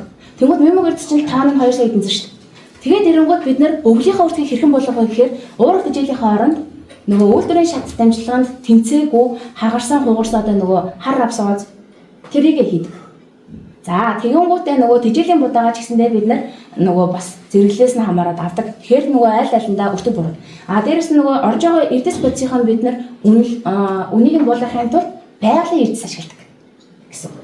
Тэгэхээр тэднийг зөв тэмцэжүүлээд хүмүүс ингэдэг хар авсыг одоо нөгөө ногоон тэжээлтэйгээ холиод тарьж мараа ч юм уу эсвэл тийм ногоон тэжээл боосон ногоон тэжээл асан байна уу? Рапстай хаж тарьсан ногоон тэжээл. Одоо оролцох шиг байна тий. За сэлэнгээр явахад ажиглагдсан зүйл нь нөгөө хар рапс чинь өөрөө өөрийн агуулмж ихтэй. Нөгөө хар шар хоёр төрлийн рапс гэдэг ургамал дээр. Талбайгаар явгод битүү ингээд шатцдаг байдаг шүү дээ. Тэр чинь ерөнхийдөө харанч бай, шаранч бай адилхан шатцдаг. Яаж хар шарыг ялах вэ гэхээр нөгөө тэр уудансраас нь үрийн гаргаж харангууд нэг нь харанхтай нэг нь шаранхтай. За шар рапсыг хязгаарч битгий хэрэглээрэй манайхаа. Яг гэвэл хүн малын бие эрүүгийн хүчил ихтэй учраас октоосоо тохиромжгүй дотор засаалт инээ тэрийг үүсгэдэг. Шар рапсыг хятад руу хууль бусаар их гаргадаг. Тэгээ шар авсыг нь бол техникийн тус тусалгаанд гал галгалгаанд ашиглаж болдог. Хүнсэн тогтоосоо ашиглахгүй. Хар авсыг болохоор тосыг нь шахаад хүний хүнсэн, шахацыг нь малын тэжээл ашиглаж болдог. За тэгэнгүүтээ хар авсыг тариалаад ногоон тэжээл болгоод боогоод өгдөг байлад байлаа. Битээ тэгж өгөөрэй. Яагаад гэвэл хар авс гэдэг өрнө чинь дотроо тосны агуулмж аюул ихтэй байгаа. Мал тэрийг тостой хിവэр нь шахаагүй идэх юм бол гизэн тирж өгдөг. Хүчлэг нь ихтдгээ гэсэн. Ялангуяа өвхөр. Тийм болоод ирэхээр та бүхэн маань шахацыг нөгөөрөө тэгжиж 39% уурганд гардыг. А тосоороо бөөнийхээ үрээр нь багахан ч гэсэн өгсөн ч гэсэндээ уургийн агуулмж нь тийм ч их биш. Тосыг шахаж ялгаж иж уургийн агуулмж нь 39%-тай гарч ирдэг. Тосыг ялгаагүй үед нь тос нь бүгдээрээ задарч дуусаагүй байгаа учраас уургийн агуулмжийг бидээ өгч чаддаг байхгүй. Тийм болохоор та бүхэн маань бас фейлнэ л гэсэн. Малынхаа нөгөө анасаар тийм аюу зарлах шүү дээ. Тэгдэг. Танаа баавар тэжээл гэсэн пэйж уусчин нэг хариу өгдөг шүү дээ. Би 19 сарын 23-нд танаас нэг том тэжээл авсан. 22-нд би юм гэсэн автомат хариулагчаар ямар бол ямар хүн өгч байгаа асуусын бич ямар нэг хаана гэж асуусан тийм нутгаар зэн. Тэгэхээр асуусын бол тодорхой зэн дээр бүгд байна. Тэгэхээр явуулсан гот дахиад нөөцөө бичгээл нөөцөө нэг сая өгөх. Тэгдэг. За ингэдэг. Ямар ч идүү сурах шаардлагатай. Алдар тосноо нэг өднөө гэдэг нэг үг байгаа даа штэ. Яа харахгүй одоо нөгөө дөнгөж эхэлж байгаа. Дээрээс нь нөгөө надаас гадна байгаа тэр 8 операторууд гарангууд нандин эртний яах юм. Жахан амьсгаа авангуудаа нөгөө орон нутг руу аль болох олон хүмүүс мэдээлэл бүэх гэдэг. За тэгмүүд яг үндэ ахлагч нь бол би. Гэтэ би орон нутгаар их явангоос үжигдэж сүлжээг өнө тэр гэдэг. Тэгэнгүүтээ нөгөө олон улсад дундаа бид нар яг нөгөө нэг нэгний ханзанг одоохон таавалцаж амжааг байгаа. Тийм болохоор 1-2 нь алдагдчих магадгүй. Тийм болохоор энэ дээр би сайн анхаарал хэлээд үгүй. Уг нь бол манайх хариуцлагатай. Ялангуяа би нөгөө өөрөө тэжээлийн анх гарахаас нь хойш өдийг хүртэл одоо хүртэл байгаа. Тэгээ хүний ажилдаа хандж байгаа хандлага гэдэг чинь бас өөр шүү дээ. Бараг хүнээр ажил хийснээс бараг маллаа явсан бол хамаагүй үг хэл мэддэг байхгүй. Тийм болохоор аль болох одоо би бусдыгаа сайхан уриална. Та бүхэн маань ажилдаа сайн хандаарай гэж би хэлнэ. Та бүхэн маань ч сайн тэрийг нь шаардаарай. Танах яасан хариу өгдөггүй инээ тэрийгээ хэл амжсан ч болно шүү дээ. Усууч нөгөө өөртөө ярьсан баг. Өөртөө яриад наран туул явцгаа наран туулаас ашигласан. Наран туул дээр чинь хэрэг гэж байхгүйсэн тэр хольж авсан яг гоё хөшиг. Тэгээд тэрнийхээ тухай асуух гэж зөндөө зөвхөн яриад сүүлдээ өөртөө шууд болгоцсон гаяа яриа сайтай хүмүүс. Йоо хоолтой авах гэж манай өөр хүмүүс асуучих гээд нөгөө хүмүүс аахгүй тийм. Харин яг тэгдэг байхгүй. Олуулаа болоод тусмаа жоохон одоогоо бид нар ивэ олж чадаагүй. А гэхдээ энийг бид нар шийтгэл ёстой. Энэ баавч ямар ч үдэн болсон надад бол Максар Монголиа гэдэг тэднийг санаахыг өгж байгаа битгий үг гэж хэлсэн байхгүй. Тэгээд би цоожоогоос суусан чинь баавн дээр гэж хэлсэн. Малцууч явж байгаа. Тэгсэн тэгээд танаас бүтэн зөвлөгөө авч чадахгүй байж би юмсанд өгөөж идүүлж чадахгүй нэг бас тийм. Нан тулаас би тооноогоо одоо над 12 шуудаа байсан. Би хөрхөө мастер өгч байгаа байхгүй. Хичээл өгөхдөр шивж байгаа тийж өгч байгаа байхгүй. Угсан чинь нөгөө идж байгаа нь нэж. Яг хоо хичээлдэг тоонд дажгуураад зарим нэг нь идэхгүй байсан. Тэгэхээр би өөрөө гаддаг болохоос өөр шилж байгаа бас ажил салбартаа байгаа л да. Хүн яг ингээд яхаар жоохон хэцүү байдаг. Тэгээд нөгөө ажилдаа хандлага гэдэг зүйл бас байдаг. Тийм болохоор бид нар бол одоо хор сайжрах үед сайжрна. Бас хариуцсан тавиулаад нас усын бичээд дахиад нөгөө дахиад дээр би сайн анхаарал хэлээд. Одоо ялах туглын одоо гүзээ хөгжүүлэхийн тулд одоо ямар тэжээлэр өгөх вэ? За манай баавар тэжээл бол их төл аль алинд нь зориулсан. 5 уушмаар аль алинд нь өгж болно. Тэр бидний хэл нөгөө хахан аж ахуй эрхэлдэг улсууд ч гэсэндээ яг нөгөө зөв тэнцвэржүүлээд одоо яг бидний зааврыг заах юм бол махан даргаыг сайхан сууж өгдөг. За тэгэнгүүт би төлд юу зөвлөдөг вэ гэхээр эхний 7 хоногтойгоос нь л өгөөрэй. Тэр нэг ингэж хошуугаа дүрчээд 1-2 7 болоод явсан ч хамаагүй. Тэгж байхдаа тэр чинь нөгөө түүл мал, өсвөр мал гэж яагаад бид нар их яриад пойнтлоод та нарыг дэрөө тэжээгээрээ уриалаад байгаа вэ гэхээр түүл байхдаа, өсвөр байхдаа огцон өсөлтийнх нь нөгөө байгалийн институт дээр өсөж байгаа шүү дээ даавар. Тэрэн дээр бид нар чанартай тэжээд багахан өгч байгаа байхгүй. Шүтлэнгээс дээш, хязгаарлангаас дээш болоод ирэхээр өсөлт зогсно. Хүн 25-аас дээш өсөлт түүш шиг.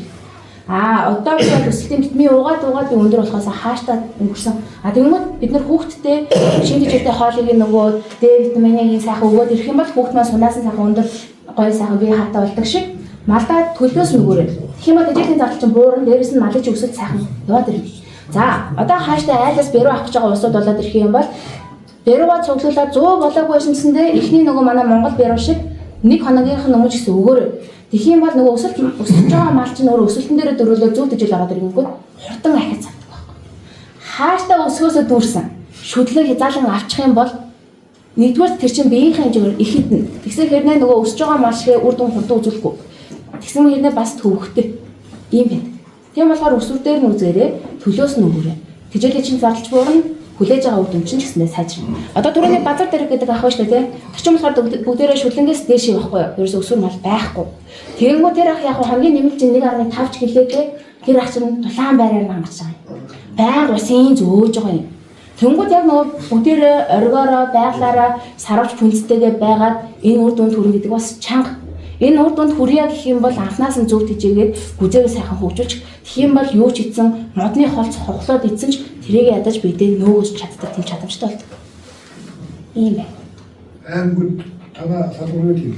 За аймаг орон нутаг. За Улаанбаатарт байгаа тэр гэрээд борлуулагчны тал дээр бид нар бас нэг бэлтнээр байна. Манай тэжээлийн компани гэрээд борлуулагч гэж яриад одоо манайхан яг зарж байгаа хүмүүс байдаг. Гэхдээ тэр улсууд маань мөнгөө төлөөд манайхаас татан авалт хийдэг учраас заримдаа таны авах гэж байгаа тэжээл байхгүй байгаа. Дээрэс нь орон нутгуудад бас гэрээд борлуулагч байх тохиолдол бий. Тийм учраас 90-16 дөрөвийг асуул би та бүхэнд нь бүр ингэж зориулаад би хувь дугаараа хүчээ. Хүчээд авах уу? За арай нөгөө өөрөөсөө яриад би бас өөрөөсөө ярьж шээ. Хангай тал дээр гой бүс буруу тэжээлэх хүчин юм шүү дээ. Аха. Оо. 89 12 89 12 01 51 51 Нэнди ирсэн. 89 12 01 51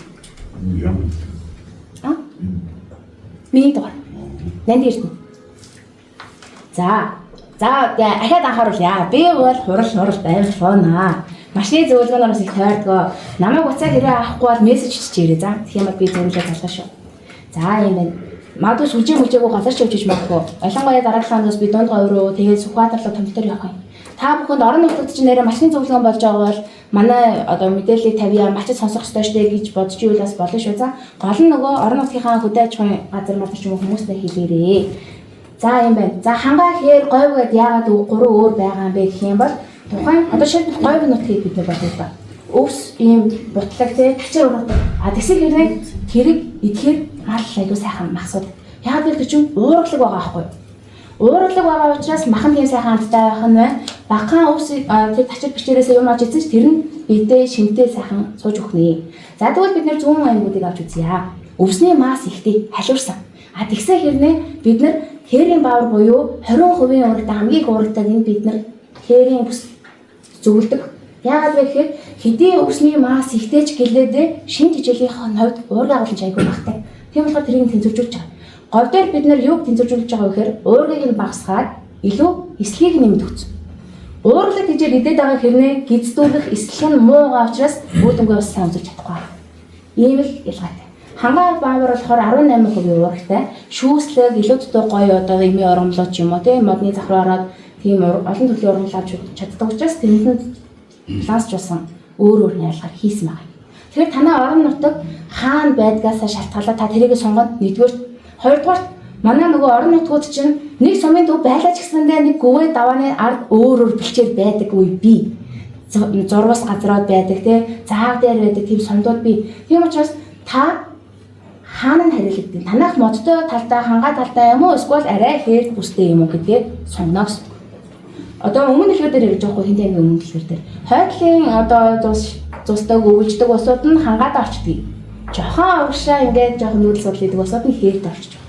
Тэгвэл та яаж явдаг вэ? Танаа мал аль нь байдаг вэ? Хаашаа бичдэг вэ гэдгээс хамаарат эндээсээ сонгоно. За нэг энгийн юм асууя. Зоригтой бүлэг бол одоо тэгээ өөр байна тий одоо яруу тийжэр чинь юм ингээд.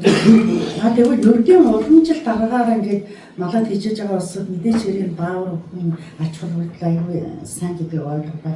Тийм тохиолдолд услааны нэг удаад услаа шүү дээ бид нэр одоо уран жил гараараа хийж байгаа хүмүүс малаа малж байгаа хүмүүс усны өмнө хөө хойно хөө орой хөө өглөө хөө гэдэг дээр Яг үнэ. бидний мэддэг юм шиг хэрнээ анзаараагүй ч юм уу эсвэл нэг алгуулад үлдчихдэг юмнаас айгүй их юм болж үрждэг байхгүй мах ахгүй. Тэгэнгүүт би орой өгөөрэй гэж утсандаа байхдаа хариулдаг байсан юм аа. За тэгэнгүүт усууд орой өгөөрэй гэж дахад л өглөө өгөөд идэг. Тэгэнгүүт яадаг вэ гэхээр өглөө ялангуяа өвхөр дээр энэ ажиглагддаг. Өглөө өвхөртөө өгчих юм бол тэр чинь бэлчээрээсээ цадаад ирэх ёстой байсан чинь хүчит хижилдээ цатгалдаад юм идэхээ байждаг байхгүй юу? Тэгэнгүүт таны хүсэж байгаа үр дүн гарахгүй. Магадгүй танд нөгөө өглөө өгөх нь амар өглөө газ өчөөд алиа амжуулаад явъя гэж бодоод та өглөө өгч магадгүй. Тэгэнгүүт өвхөр чинь өөрөө цатгалдаад юм идэхгүй байгаад үр дүн чинь сайн харагдахгүй. Манай зорилго бол өвсөөрөө мал цаддаг. Тэр цадсан өвсийг нь шимэгдүүлэхэд л туслах 100, 200, 500, 600 г гэдэг тэжээлийн чинь нойрон гарч ирдэг. Тэрнээс өгөнгөд пүн гэж тагалдаг зүйл биш.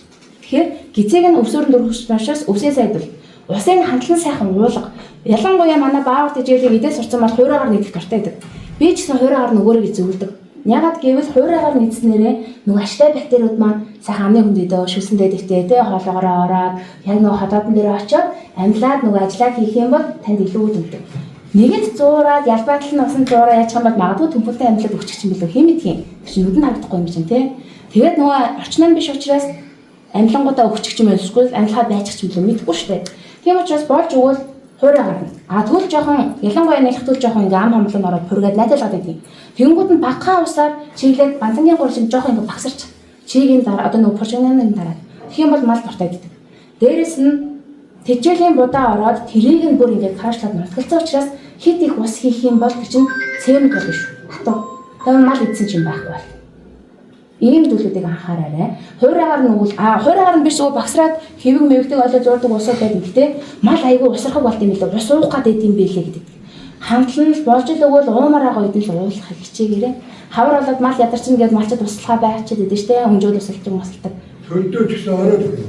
Төлдөө ялангуяа бог могд бол асуудалгүй. Төлдөө орой эсвэл ихийг нөхүүлэл өгч. Гайгүй штэ.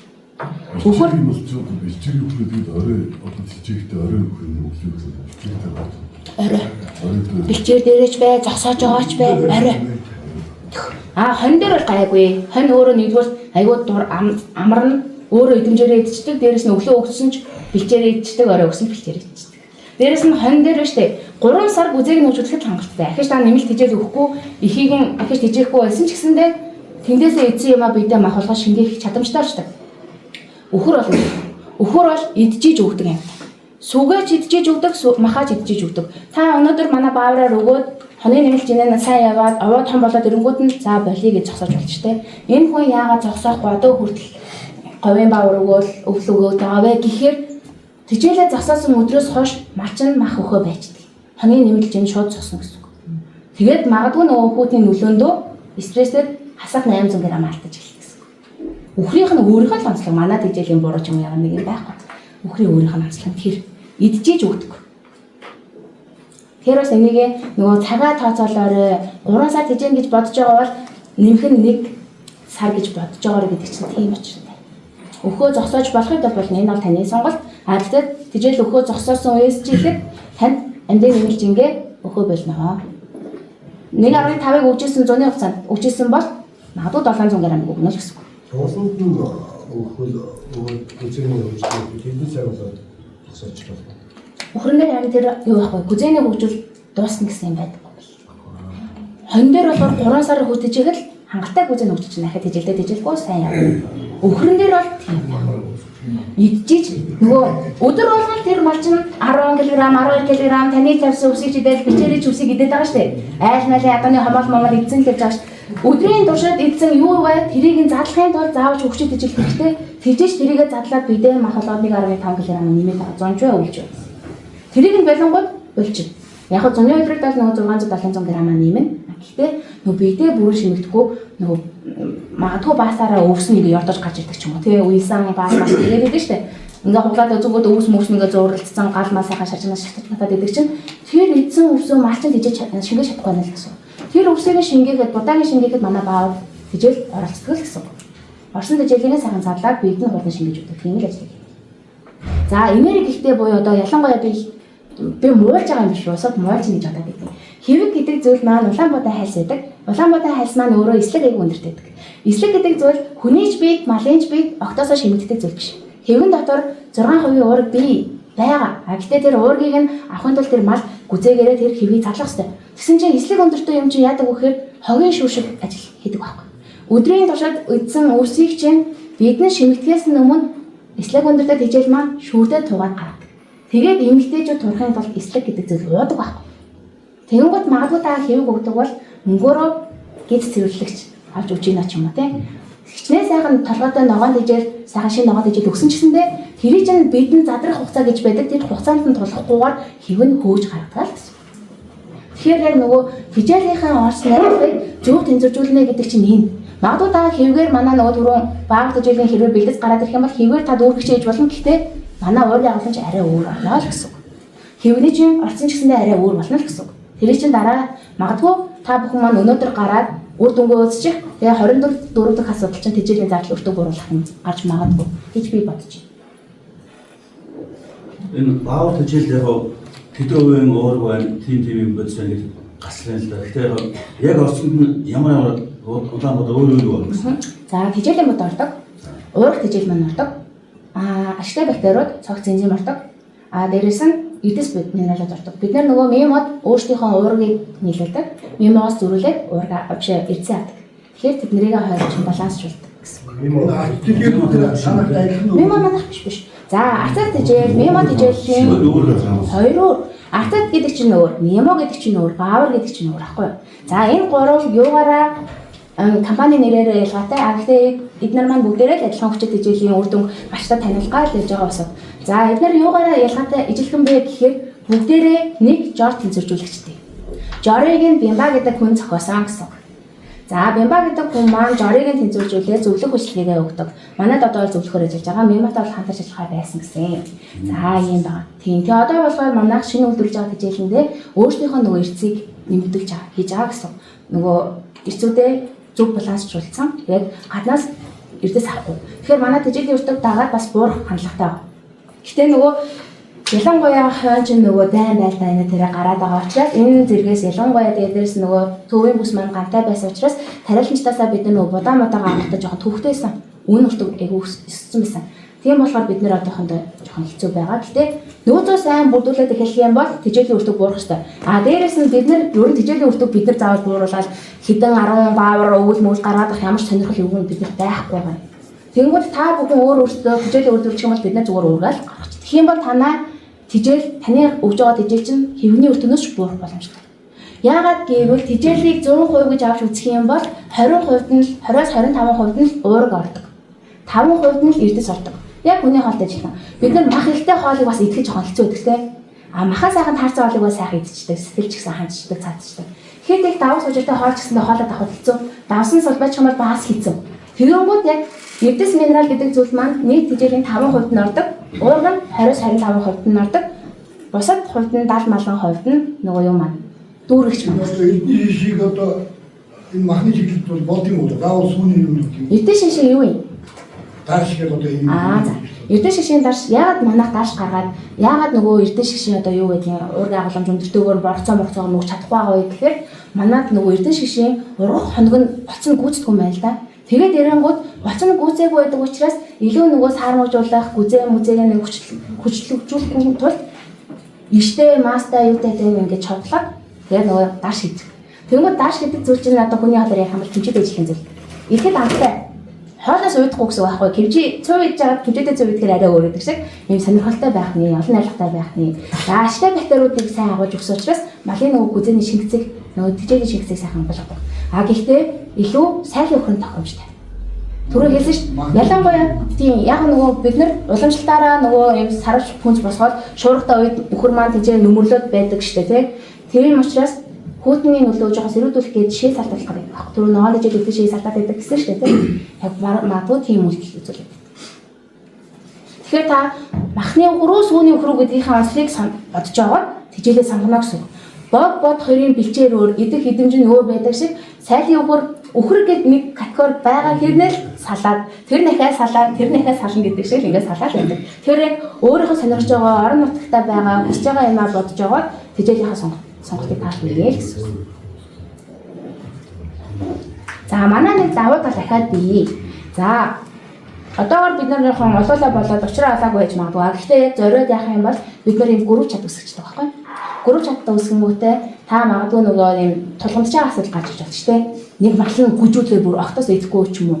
Эсвэл нөгөө баасан шингэрсэн ивэрч юм уу. Тийм байх юм тэр групп чатанда та баасынхаа зургийг оруулаад яаж ийж болж ийнө болохгүй нүү гэж асуух юм бол бид нар тэр групп чатанда хэнийг оруулж өгч болох вэ гэхээр Бямбаг шиг хүн оруулдаг байсан. Гэхдээ одоо Бямбаг шиг Японд нөгөө судалгааны ажилтай байгаа учраас жоохон зардахгүй байгаа. Тэнгүүд манад хэн байдаг вэ гэхээр манай тэжээлийн мэрэгчлэн гэж байдаг.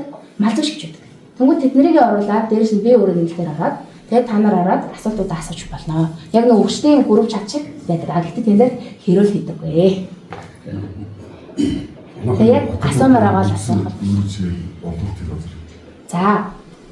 Манай агуулгах маань 22 руу явах зам дагуу баруун аймаг руу салдаг сонгоо хайрхан гэдэг тойрогтой зур байдаг шүү дээ, тийм. За тэр тойрогтой зургийнхаа хот талдаа дөнгөж эргөнгөт манай агуулгах байдیں۔ Тэндээс авч болно. Та магадгүй нэг тоноос дээш өөрийнхөө машинаар очиад аж ахуй руу аваа явна гэх юм бол би танд нэг шуудагийн 52 мянга гэж хатуурахгүй 47 мянга гэж болно. Гол нь та манай агуулгаас авах хэрэгтэй. Манай агуулгах маань ажлын өдрүүдэд 8-аас орой 5-ын хооронд ажилладаг. Бэлэн мөнгөөр нэг танаас дэш авбал би танд нэг шуудагийн 47 мянгаар өгнө. Тэгэхээр та нэг шуудаанаас хэрийн бааврыг гэх юм бол 47 мянга гэхээр чинь танд 5,000 төгрөгийн зүрх үснэ. Оройн дараа юм.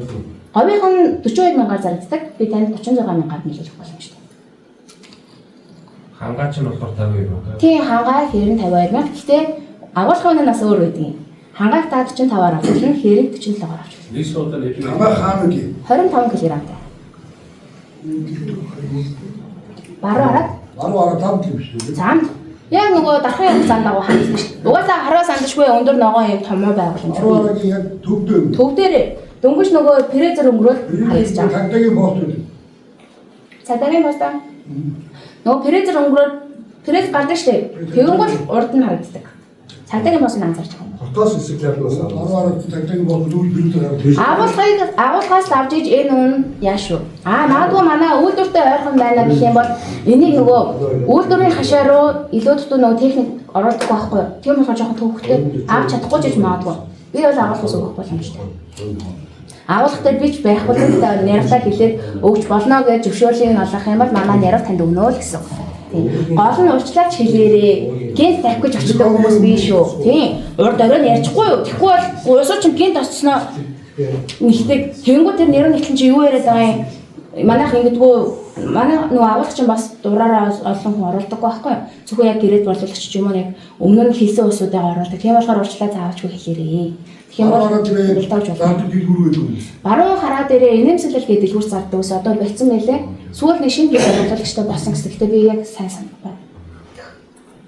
Одоо би ч нөгөө орон нутгаар их томилтоор тавих гэдэг болохоор. Тэжээлдэг хамт ажилласан шүү дээ. Орон нутгийн тэр өөртөө шинэ цаа юм гэсэн өөр бас олгох. Энэ ийм юм байна. За би тэжээлийн тоног төхөөрөмжийн талаар ярьчих. За орон нутгаас одоо нөгөө орон нутгад тэжээлийн үйлдвэр байгуулж болно. Эсвэл та өөрийнхөө өрхийн аж ахуй дээр тэжээлийн үйлдвэртэй болж болно. Тэгэнгүүт манайх одоогоор ямар юм дээр хүрсэн гэхээр манайх Хятадаас авч үзсэн, зүүн өмнөд Азиас авч үзсэн, Америкаас Melco гэх компаниас авч үзсэн байхгүй. Тэгсэн чинь одоогоор бол Melco аймагуд ажгүй байгаа. Тэгвэл нөгөө Хятад мэдээ зүүн өмнөд Азиас авангууд бичлэгэн дээрээ л бүр халаад идэг. Тэгээ ачаа залгаад асаангууд 5 минут болохгүй нөгөө мотор нь халаад идэг. Эсвэл нөгөө манай хэрийн хадлагын өвс зүүн аймгийн өвс одоо хадлан бичээрийн одоо нийтлэг байдаг өвс тэжээлийг тэр мотор нь дийлэхгүй байгаа байхгүй юу? Уталж чадахгүй. Тэгээд муухай дуурайд ингээд мотор нь халаад утаа хаяад дэвтэрчээд байгаа байхгүй юу? Тэгэнгүүт бид нар одоогоор тэжээлийн тоног төхөөрөмжийг нь бид нар судалж байгаа. Одоогоор хамгийн гайгүй нь Америкийн Melco байна. Melco Cig.com-д оронгууд тэр тэжээлийн тоног төхөөрөмжийн мэдээлэлүүд нь харагдана. За бидний одоогоор яг туршиж үзэж байгаа цагт 1 тонн буюу 3 төхөөрөмж бид нар авч байгаа. За тэрэн дээр крашер байгаа юм. Крашераар болохоор өвс болон нөгөө будаагаа тэрэмдэж болно. За крашер холигч нөгөө хуурай бодисодоо холино гэсэн. За тэгэнгүүтээ нөгөө пеллет машин буюу хоргочлогч нөгөө өвсөөр болон будаагаар хийхээр юм сэвсэлтсэн болчтой байхгүй. Ялангуяа өвсөөр болохоор нөгөө юм зүгээр юм сэвсээсэн юм болчтой. Тэгвэл хоргочлогч хийгээд зайг нэгтэршүүлээд өгөх юм бол илүү нөгөө зайдал баж хэмнэгдэнэ. За дээрэс нь хоргочлсны давуу тал байхад би хадгалах хугацаанд уртсаад эхэлдэг. Ашигтай бактериуд нь пужигнаад байхгүй. Мал ханиалгаж найдалгаад байхгүй. Түүл идэвс шамар гэдгийг хадгалахад шамар гэдэг. Тийм болохоор бид нэр одоогоор ийм 3 төхөөрөмжтэй байж байгаа. Магадгүй та өрхийн үйлдвэрлэл дээр яж байгаа танд нэг цагт 1 тонн гэвэл танд ахтана. Магадгүй тэгээд хэмжээгээ бууруулаад тоног төхөөрөмж танд байх юм бол бид нэр тэрнээс чинь тэжээлийн хажуугаар дээр хамтарч болж байна. Байхгүй бол бид нараар тэжээлийн тоног төхөөрөмж авахулж бас болно. За нэг тооныг үйлдвэрлэнгүүд 3 төхөөрөмж маань нийлээд тээвэр гайл мэлтайгаа нийлээд 96 сая болж байгаа. Тэнгүүд бид нар сум орон нутгаараа нийлж яагаад магадгүй нөгөө дундын төсөв мөсөв биш байдаг шүү дээ. Малын үеийн татвар гэдтэй. Тэрийгээ зөв зарцуулаад орон нутгад байгуулчих юм бол 100 тонн баавар тээсэн дээрүү 25 тонн уургийн агуулгачтай бэлтцийг авчирсан дээр. Энд дээр ч нөгөө тээврийн зарлалаа хэмжиж чинь дээрээс нь өн өртгөө бас бууруулж болж байгаа. Дээрээс нь орон нутагт чинь ажлын байр нэмэгдэн байнгын тэжээлээ үйлдвэрлэх. Октосоо тэжээл асарна гэсэн юм байхгүй. Тэгээд нөгөө жилийн 4 үйлрэл дуртай тэжээлээ та бүхэн хийж чадна гэсэн. Тэгэхгүй болохоор заавал ч бааврыг хараад байх биш шүү дээ. Өвөл нөгөө малдаа нийтээр тэжээмээр байвал өртөг хэмжтэй нөгөө өвлийг өгч болно шүү дээ. Тэнгүүд өвлийн чинь жорыг бид нэр заагаад өгнө нөхгүй. Тэгэл тэрнгээрээ өвлөөрөө нийт масаа 90 цуваас үргээ ч юм уу удамдгүй хийж болно. Цөм сүргээ баавраараа тэжээгээл эрүүдэнд нь өвлөө өгөөч ч юм уу. Ингээд дунд нь ингээд ялгалт хийж болж байгаа юм. Энэ дээр бас нэмээд хэлэхэд одоо жишээ нь тэжээлийн би бол одоо тэжээлийн зарлаа яаж бууруулах вэ гэдэг рүү одоо явуулж байна шүү дээ. Баавар байна. Тэгэхээр би яг одоо бас энийг сонирхож байгаа байхгүй юу. Тэгэхээр одоо нөгөө түрүүн би хэлсэн чинь нөгөө бүс нутгийн хамтарлууд бас чухал байгаад байна гэдэг чинь одоо шинэ Төв аймаг орнууд гэдэг чинь нэг хүн байж байгаа газар бүс нутгууд ойролцоо байх юм бол дундаа нэг юм одоо чинь 50 100 гаатай хүүхд хичээх гэдэг тэгэнгүүт одоо юу гэсэн 100 гаа дээр нэгэнтээ ногоон дижээлээ тарьсан ногоон дижээлээ энэ холигчоор нь холио дээр нэг жигээс одоо тэр бодис янз бүрийн юм аваад ингээд дундаа тэжээлийнхээ үйлдвэрийг өөрсдийнхөө малыг тэжээ илүү гарсныгаа одоо юу гэж сум орон нутгаараа хамтраад тэжээний бодлогыг гэдэг ч юм уу те. Тэгээ ийм хамтрлууд бол үүсгэж болох юм байна гэдэг зүйлийг би хараад байгаа байхгүй. Тэгээд нөгөө миний яриад байгаа чинь хамтрал гэдэг байгаа чинь бас энэ чухал байгаа юм чинь. Ганцаараа юу гэж 96 сая төгрөгийн тоног төгрөг аваад ганцаараа юу гэж 100 дээр ундаа өдөрт юу гэж тэгэхээр хүчрэхгүй байгаа даа. Тэгэхээр одоо юу гэж би одоо Төв аймгийн аргалан тэгэхээр тойрсон ойрхон 3 сумынхаа дунд нэг газар тариалантай нэг нөхөр ч юм уу одоо юу гэж хүүхд тэжээлж байгаа нэг 4 5 нөхөр ягаад дундаа бүстэй нэг юм үйлдвэртэй болчиход тэр нь одоо юу гэж хэдэн талаасаа үүс тэжээл тэр бодисуудаа татаж авцраад тэжээлээ хийгээд ингээд тэжээл бэлэн болчихгоотаа өөртөөх рүүгээ тэжээгээсээ одоо нөгөө аваа явах юм бол тэжээлийн зардал маань уурах гэдэг юм аа ер нь бол тийм.